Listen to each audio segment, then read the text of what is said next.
switch up here a couple of things. So I'm launching my own social network called danjifans.com.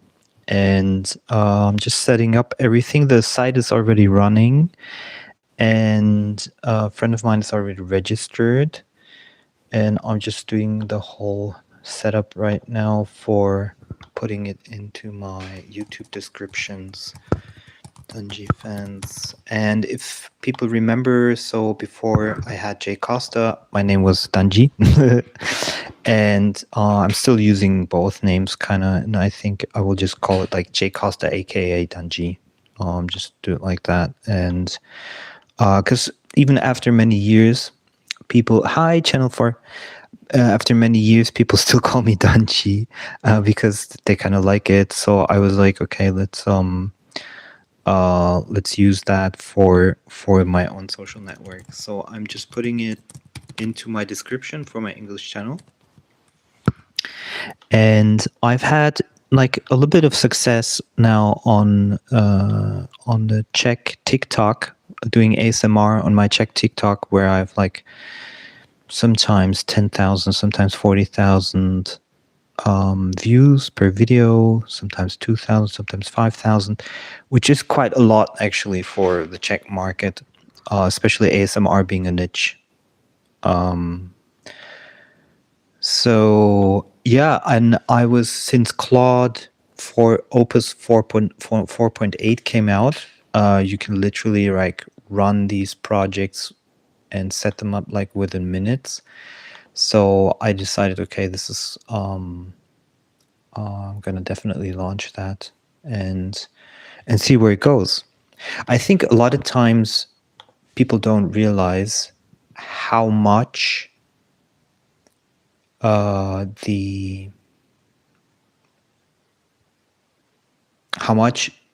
everything changed with AI, and how much it's going to change, because I think we have a little bit of like invention fatigue and technology fatigue. So people are not as aware, I think, of how profound the change is. I think everybody I think pretty much everybody has like this innovation fatigue where they're like, yeah, well, it's the same thing. It's not going to change anything. And I think people don't realize that it's the beginning of a completely new world that we're going into. I'm not saying necessarily it's for the better. We don't know.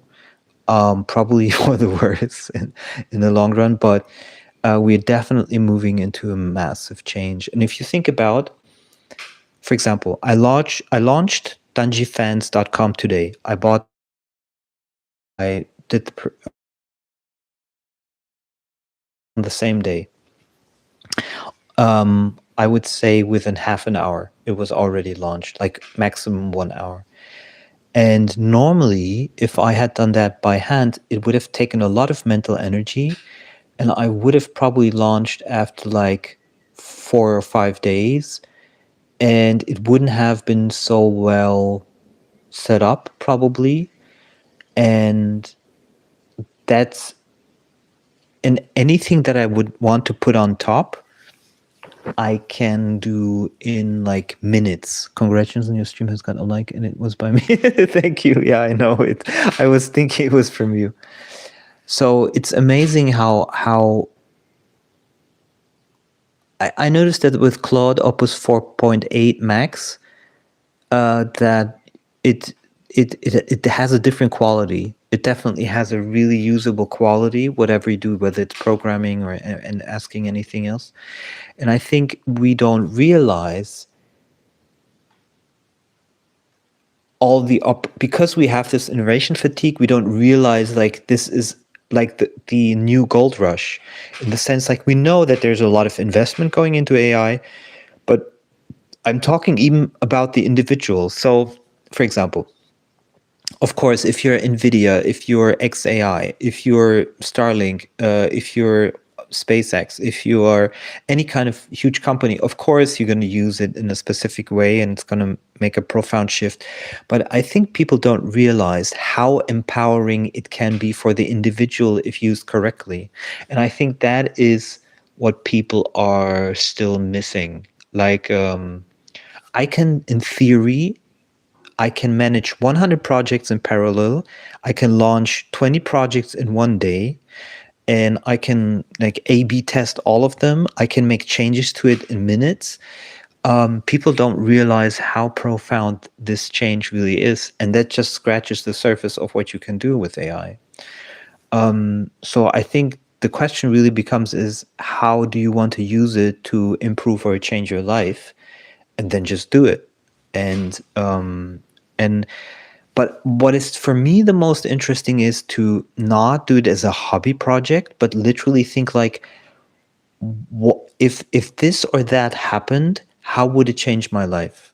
And sometimes with innovations it's difficult because you cannot, like, real innovations are kind of like paradigm shifting, so it's to be a real inventor where you invent something that never existed before is kind of hard, or very unusual, so you need to be like a genius or something. But even small things, like for example, just like think of one thing right now where you would say, hey, this would really improve my life, that would really change my life, and then use AI to just get that and speed it up, and that's crazy if you think about it. And I think we have trouble with our human brains if we have a long time that we've been on this earth and we've been used to doing things in a certain way. I think it's very hard to like think out of the box and see like, wait, because AI gives you maybe 1,000 ways that you could use it to improve your life, but we have this structure where we think only about things that we already know. And how old are you gonna be, Channel 4? When you have birthday, how old you gonna be? I often talk about my age now because I'm already feeling like I'm starting to feel old. You're so young. Yeah, and I also talk about how exciting it is actually to be under 30 nowadays, because you still have lots of energy, still have a way to think more out of the box, and the opportunities that will arise for you in AI will be absolutely insane, like absolutely insane. And for me, with 47, it's basically because I have the same age as Brian Johnson, and he's trying to live forever. And I think we're at that age where we won't be able to do it. I think, but if you're 18 now, you'll definitely have the option. First, you have to have the option to make infinite amounts of money if that's what you need or desire. And the second option will be to extend your life as long as you want to. So, yeah. Yeah, so danjifans is launched. We'll see where it goes. Maybe it doesn't go anywhere. It doesn't matter. It's not a big deal. But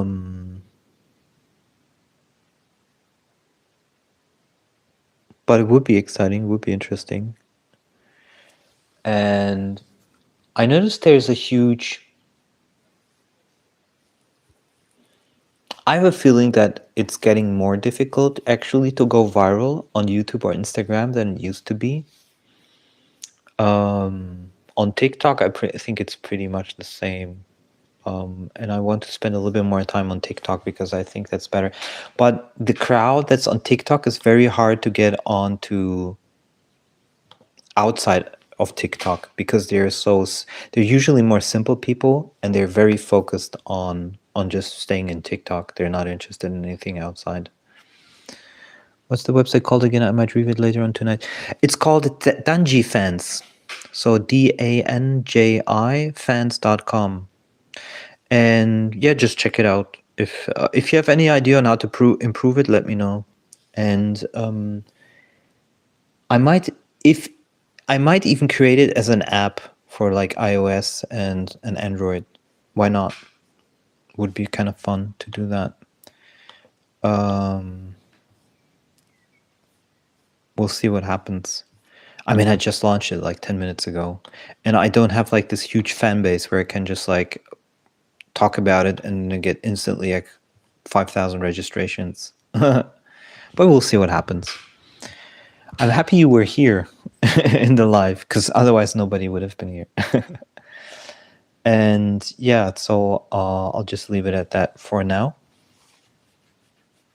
And I'm planning to make a couple of master classes here on the English channel where I talk like for half an hour and an hour, explaining various things, whether it be toxic metaframing, the dominance that I was talking about, spirituality, and so forth.